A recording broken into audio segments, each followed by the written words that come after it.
Les petits Suisses sont forts, exemple Raphaël Donjean et Bertrand Piccard, mais les Tropéziens ne sont pas mal non plus. Pour preuve, Jean-Pierre Tuveri, bonjour Jean-Pierre. Oui, bonjour. Qui nous a fait venir cette magnifique exposition à Saint-Tropez, l'exposition justement de Raphaël Donjean, qui pour la première fois sort de Suisse. Oui, je crois que c'est quelque chose sur laquelle il faut vraiment insister. Pour la première fois, donc, cette exposition est montrée hors de Suisse et c'est à Saint-Tropez qu'elle l'est. Donc, pour nous, c'est un grand privilège et un grand honneur que de l'accueillir. Alors ça correspond aussi à votre volonté qui s'illustre aujourd'hui même par l'ouverture des rencontres internationales de la mobilité durable pour que nous découvrions le monde d'aujourd'hui et de demain, celui des énergies renouvelables pour un monde plus propre, pour un monde meilleur. Alors Jean-Pierre, vous avez donc découvert cette exposition, pionnier et aventurier de l'énergie solaire à Montreux. Racontez-nous votre premières impressions. C'est une exposition qui est extrêmement riche, très enrichissante, car on y découvre effectivement l'histoire de tous ces aventuriers et ces pionniers de l'énergie solaire, dont certains ont commencé à utiliser cette énergie dès le 19e siècle. Ensuite, ce n'est qu'à partir des années 50, effectivement, que les projets se sont développés.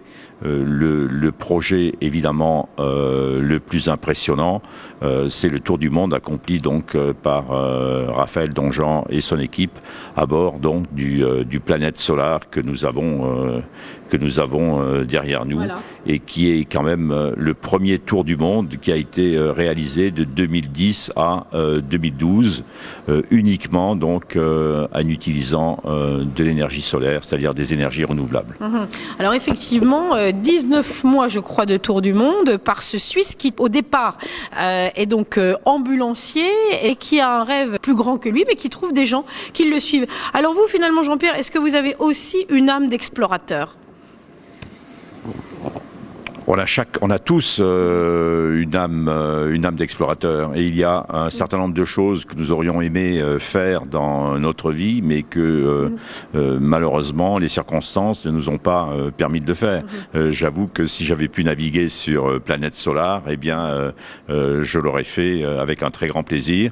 Je ne parle pas, bien évidemment, de Solar Impulse. Alors là, je ne sais pas parce que c'était quand même un petit peu plus dangereux. Je ne suis pas pilote d'avion, mais je dois dire que si l'occasion se présentait dans des conditions de sécurité qui auront été testées, eh bien, pourquoi pas. Je crois que tous ces projets, finalement, nous projettent sur l'avenir.